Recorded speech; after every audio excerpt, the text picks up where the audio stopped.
नमस्कार साथियों, आप सभी का आपके अपने YouTube चैनल पॉजिटिव ज्ञान पर हार्दिक स्वागत है। दोस्तों, आज मैं आप लोगों के लिए फिर से एक नई भर्ती से संबंधित बहुत ही महत्वपूर्ण जानकारी लेके आया हूँ।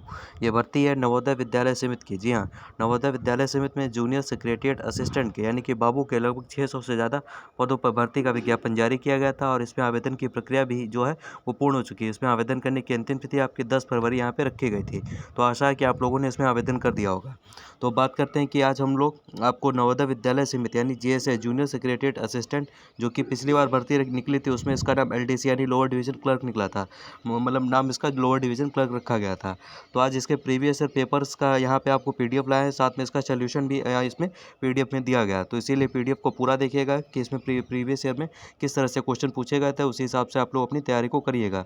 साथ ही ये भी बताएंगे कंपटीशन कितना रहने वाला है इसमें और फॉर्म जो है कितने छात्रों ने लगभग इसमें आवेदन किया है। तो इसीलिए वीडियो को लास्ट तक जरूर देखिएगा। अगर चैनल पे पहली बार आए तो प्लीज़ हमारे चैनल को सब्सक्राइब करें, क्योंकि आपको हमारे चैनल पर इसी तरह से तमाम भर्तियों से संबंधित लेटेस्ट जानकारी टाइम टू टाइम मिलती रहती है। तो चलिए आपको इसका सीधे पीडीएफ दिखाते हैं प्रीवियस ईयर पेपर्स का। तो यहाँ पे देखिए हम लोग इसके प्रीवियस ईयर पेपर्स पे आ चुके हैं। यहाँ पे देख सकते हैं आप, इसमें 16/9/2019 को ये पेपर हुआ था। ये यहाँ पे नीचे नाम भी पढ़ सकते हैं आप, लिखा हुआ है एलडीसी जेएनवी कैडर यानी कि lower division clerk Jawahar Navodaya Vidyalaya cadre, यानी कि उसकी भर्ती का ये पेपर है यहाँ पे। तो पहले यहाँ पे रीजनिंग के क्वेश्चन आप देख सकते हैं किस अनुसार रीजनिंग के आए थे। पहला क्वेश्चन जो था इसमें सीरियल वाइज आपको इसमें लगाना था, जैसे कि इंटेंस है, इंटेलेक्ट है, इंटेंड है, इनका मतलब आपको हिंदी में पता होना चाहिए, फिर किस क्रम अनुसार होते हैं उस तरह से यहाँ पे लगाना था। तो यहाँ पे देखिए इसका ऑप्शन भी दिया गया है। किसी बच्चे की यहाँ पे ये पीडीएफ है, उसके मतलब जिस तरह से उसने सॉल्यूशन किया था, कोई पेपर को सॉल्व किया था, उसी अनुसार से इसका यहाँ पे आंसर दिए गए हैं। बाकी यहाँ पे देख सकते हैं इसमें विषम संख्या या अक्षर को डिसाइड करना था। फिर इसमें यहाँ पे पंचभुजों की संख्या यहाँ पे ज्ञात करनी थी रीजनिंग में। यहाँ आप देखते रहिए किस तरह से क्वेश्चन आते हैं, इसी अनुसार आप लोग अपनी तैयारी को करते रहिएगा। फिर इसमें यहाँ पे ये देखिए वर्गों की संख्या पूछी गई थी। फिर यहाँ पे देखिए कथन निष्कर्ष के क्वेश्चन आए थे। फिर उसके बाद यहाँ पे देखिए कैलेंडर से भी एक क्वेश्चन यहाँ पे आया था। फिर उसके बाद यहाँ पे जो छोटा या बड़ा इसमें पी या क्यू से यहाँ पे रख के क्वेश्चन पूछे जाते हैं, उस तरह से यहाँ पे एक क्वेश्चन ये पूछा गया। यहाँ पे फिर अगले क्वेश्चन पे आते हैं। यहाँ पे नंबर सीरीज से क्वेश्चन पूरे मिसिंग नंबर से पूछे गए हैं। फिर यहाँ पे मिसिंग अल्फ़ाबेट से क्वेश्चन पूछा गया है कि एक पैटर्न दे दिया गया अल्फ़ाबेट्स का, फिर उसमें जो मिसिंग होगा उसको यहाँ पे पूछा गया। फिर देखिए यहाँ पे मिसिंग नंबर से यहाँ पे क्वेश्चन पूछा गया है। फिर यहाँ पे आएंगे, फिर देखिए यहाँ पे लगातार यहाँ पे मिसिंग नंबर्स के क्वेश्चन है, यहाँ पे दो, यहाँ पे 3 मिसिंग नंबर के क्वेश्चन है। मिसिंग नंबर के आप लोग क्वेश्चन जो है अच्छे से तैयार करके जाइएगा, क्योंकि इसमें पूछा जाएगा। फिर यहाँ पे देखिए मैं आपको जूम करके दिखाता हूँ। यहाँ पे लिखा हुआ निम्न में से किन अक्षरों का प्रयोग करके ये वाले अक्षर जो है नहीं बनाए जा सकते हैं। तो ट्रॉमा जो है इस वाले अक्षर से नहीं बनाया जा सकता है। इस तरह से भी क्वेश्चन पूछे जाते हैं। फिर यहाँ पे दिया है निम्नलिखित बेमेल विषम संख्या अक्षर का युग्म ज्ञात कीजिए। जो इनमें से बेमेल यानी कि विषम होगा उसका यहाँ पे सिलेक्शन करना था। तो इस वाले क्वेश्चन भी रीजनिंग में काफ़ी पूछे जाते हैं। फिर यहाँ पे इंग्लिश में अल्फ़ाबेट से क्वेश्चन पूछ दिए गए हैं कि पैटर्न जो एक दे दिए दे देते हैं, सॉरी, पैटर्न एक दे दिया जाता है, उसमें से जो मिसिंग होता है उसका यहाँ पे क्वेश्चन पूछ लिया जाता है। फिर यहाँ पे टोटल कैलकुलेट करके बताना था कि इसमें इसका ये जो पूरा इक्वल पूरा जोड़ घटाने के बाद इसमें टोटल आंसर कितना आएगा वो यहाँ पे बताना था। फिर यहाँ पे एक आकृति वाले क्वेश्चन आते हैं, ये मतलब एक डायग्राम दे दिया जाएगा, फिर बताया होगा किस डायग्राम में ये डायग्राम जो है फिट बैठता है। तो इस तरह से भी आते हैं। फिर देखिए कथन निष्कर्ष है यहाँ पे। फिर उसके बाद यहाँ पे आएंगे, यहाँ पे देखिए फिर से आपको यहाँ पे सेलेक्ट करना है कि इसमें से जो इसके लिए जो बेस्ट सोल्यूशन रहने वाला है वो कौन सा रहने वाला है। सही विकल्प को यहाँ पे चयन करना था आपको। फिर उसमें तार्किक तथा सार्थक क्रम में यहाँ पे लगाना था। पिछली बार इंग्लिश में दिया था, इस बार यहाँ पे देखिए हिंदी में दे दिया गया, तो इसे सही पैटर्न में लगाना है। फिर देखिए यहाँ पे इंग्लिश में दे दिया गया, इसको भी सही पैटर्न में लगाना है आपको। फिर यहाँ पे देखिए कथन निष्कर्ष है। फिर उसके बाद यहाँ पे देखिए मिसिंग नंबर्स का सेट दे दिया गया है। फिर यहाँ पे देखिए यहाँ पे दिशा डायरेक्शन वाले भी क्वेश्चन है कि एक व्यक्ति पूरब की तरफ इतना चला, फिर दक्षिण की तरफ चला, उस तरह से भी क्वेश्चन पूछे गए हैं। फिर यहाँ पे देखिए यहाँ पे करंट अफेयर्स के क्वेश्चन पूछे गए। यहाँ पे देखिए करंट अफेयर्स का यहाँ पे पहला क्वेश्चन मैं आपको पढ़ के बताता हूँ कि लिखा हुआ निम्नलिखित में किसने हाल ही में संपन्न हुई आईपीएल 2019 में सर्वाधिक विकेट लेकर पर्पल कैप का खिताब जीता। तो यहाँ पे इन्होंने इमरान ताहिर को यहाँ पे सेलेक्ट किया था। इनका आंसर इमरान ताहिर था। तो इमरान ताहिर ही आपका राइट आंसर है। ये वाला पिछले 2019 का है, तो उसमें करंट अफेयर्स इस तरह से पूछे गए थे, आप लोग देखते रहिएगा। फिर उसके बाद यहाँ पे अगला क्वेश्चन पूछा गया था निम्नलिखित में प्राकृतिक गैस का भंडार कौन सा है। तो यहाँ पे बताया मेथेन इन्होंने बताया। फिर उसके बाद है 15वें वित्त आयोग मई 2019 में कि सलाहकार परिषद के 12वें सदस्य के रूप में किसे नियुक्त किया गया। तो इन्हें कृष्णमूर्ति सुब्रमण्यम को यहाँ पे लगाया है, जबकि यहाँ पे राइट आंसर इसका कृष्णमूर्ति सुब्रमण्यम है। इन्होंने चूज ऑप्शन 1 यानी कि पहला सेलेक्ट किया था, जो कि इनका गलत हो गया। फिर यहाँ पे लिखा प्रख्यात संगीतकार पंडित बुद्धादित्य मुखर्जी का संबंध किससे है। तो इनका संबंध सितार से है। फिर अगला आते हैं, यहाँ पे देखिए पूछा गया कि प्रसिद्ध शास्त्रीय नृत्यांगना रुक्मणी देवी अरुणडेल का किस नृत्य शैली से संबंधित है? तो ये भरतनाट्यम से संबंधित है। फिर ये यादवों की राजधानी सयूनास कहाँ स्थित है? तो ये देवनागरी में स्थित है, देवगिरी में स्थित है, सॉरी, देवगिरी में। फिर अगला यहाँ पे है, नेशनल बैंक ऑफ एग्रीकल्चर यानी कि नाबार्ड की स्थापना किस वर्ष हुई थी? तो ये 1982 में हुई थी। फिर अगले पे आते हैं, यहाँ पे लिखा हुआ प्रसिद्ध खजुराहो मंदिरों का निर्माण किसने कराया था? तो चंदेल शासकों ने इसका खजुराहो के मंदिरों का निर्माण कराया था। फिर लिखा हुआ निम्नलिखित में से पूर्व की ओर बहने वाली नदी कौन सी है? तो कृष्णा नदी जो है आपकी वो पूर्व की ओर बहने वाली एकमात्र नदी है। फिर उसके बाद यहाँ पे पूछा गया था 30 अप्रैल 2019 को भारतीय रिजर्व बैंक द्वारा घोषित वर्तमान सर्वाधिक नकदी अनुपात SLR कितना था, यानी स्टैचुरी लिक्विडिटी रेशियो।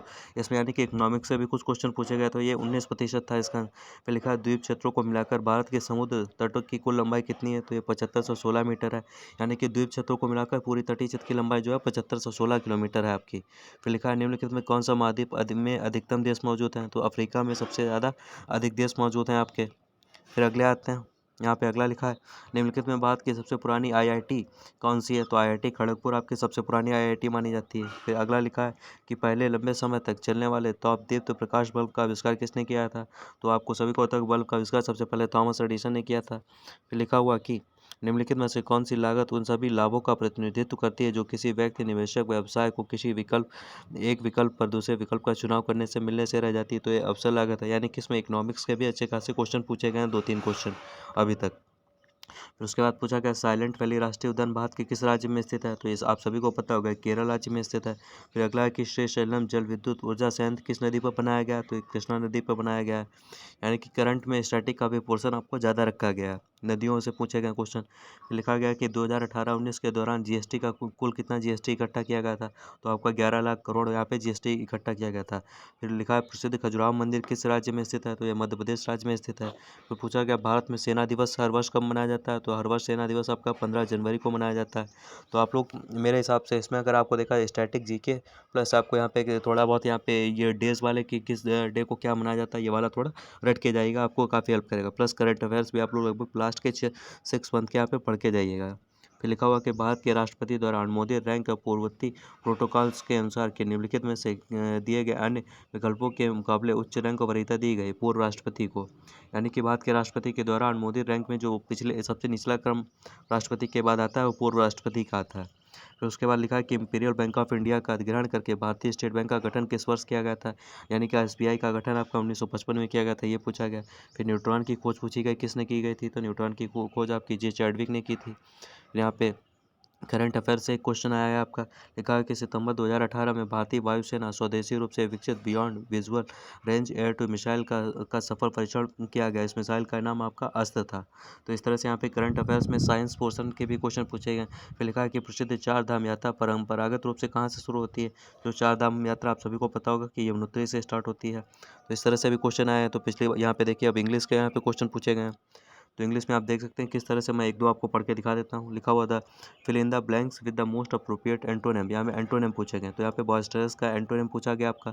तो बॉयस्टरस यानी कि शोरगुल करने वाला, तो इसका एंटोनिम आपका काम होगा। फिर यहाँ पे लिखा हुआ कि अपने यहाँ पे फिर सिनोनिम्स पूछे गए आपका, रिमॉर्स यानी कि पश्चाताप करना। फिर यहाँ पे इसका सिनोनिम्स आपका रिपेटियंस होगा, रिपेटेंस होगा। फिर उसका रॉन्गली स्पेल्ट वर्ड पूछे गए आपसे, तो इसमें जो रॉन्गली गलत मतलब जिसका मीनिंग किया गया वहाँ पे उसका यहाँ पे सेलेक्ट करना था। फिर लिखा है कि select the correct sentence structure, यानी कि आपको यहाँ पे एक स्ट्रक्चर दे दिया जाएगा सेंटेंस का, फिर उसका आपको करेक्ट जो स्ट्रक्चर है वो यहाँ पे सेलेक्ट करना था। तो यहाँ पे देखिए the lady in the white dress sitting beside you is my neighbour, तो ये करेक्ट यहाँ पे इसका स्ट्रक्चर था। फिर उसके बाद यहाँ पे पूछा गया select the alternative that will improve the underlined part of the sentence is in case there is no improvement select no improvement। लिखा है different than you, लिखा है my views are different than you, जबकि यहाँ from yours होगा। my views are different from yours, यानी कि इसमें जो wrongly spelled words होते हैं प्लस wrongly sentence जो बनाए जाते हैं उसका भी यहाँ पे आपको सही करने को पूछा जाएगा। फिर अगला यहाँ पे लिखा है कि he does not belong to your state है, फिर इसमें आपका जो अप्रोप्रिएट ऑप्शन है वो यहाँ पे सेलेक्ट करना। तो इसका जो प्रोनाउन लास्ट में होगा डज ही होगा आपका। फिर लिखा है the sky is painted in vibrant hues in at the sunset होगा। फिर अगला यहाँ पे डायरेक्ट इनडायरेक्ट से क्वेश्चन पूछे गए हैं। फिर नीचे आएंगे, फिर यहाँ पे आपके सिनोनिम्स पूछे गए हैं, सिनोनिम्स का एंटोनिम्स है। फिर उसके बाद लिखा हुआ है कि यहाँ पे आपसे प्रीपोजिशन तथा कंजक्शन के भी क्वेश्चन पूछे गए। लिखा है कि Anil is trying is best to keep up the reputation of his firm in the market, इस तरह से क्वेश्चन पूछे गए हैं। फिर उसके बाद आपको यहाँ पे मैथ के दिखा देते हैं। हिंदी में देख सकते हैं आप, हिंदी में किस तरह से पूछे गए हैं। तो यहाँ पे संधि के क्वेश्चन पूछे गए हैं आपके। फिर लिखा है कि आप लिखा है सर्वनाम पूछा गया आपसे। फिर संकीर्ण विलोम शब्द आपसे पूछे गए हैं। फिर यहाँ पे एक शब्द पूछा गया, अनेक शब्दों के लिए एक शब्द यहाँ पे पूछा गया।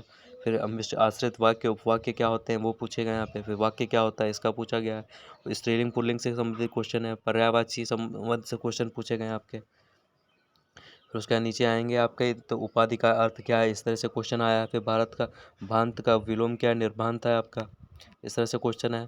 फिर आपके यहाँ पे मैथ के क्वेश्चन दिखाते हैं, जैसे कि यहाँ पे मैथ में मेंसुरेशन का क्वेश्चन पूछा है। किसी एक वर्ग मेंसुरेशन का क्वेश्चन है कि एक वर्ग के विकर्ण की लंबाई 8 सेंटीमीटर, तो वर्ग का क्षेत्रफल क्या होगा, तो इस तरह से इसे पूछे गए हैं। फिर यहाँ पे ट्रेन वाले क्वेश्चन पूछे गए हैं। फिर उसके बाद यहाँ पे प्रॉफिट एंड लॉस का क्वेश्चन पूछा गया है एक।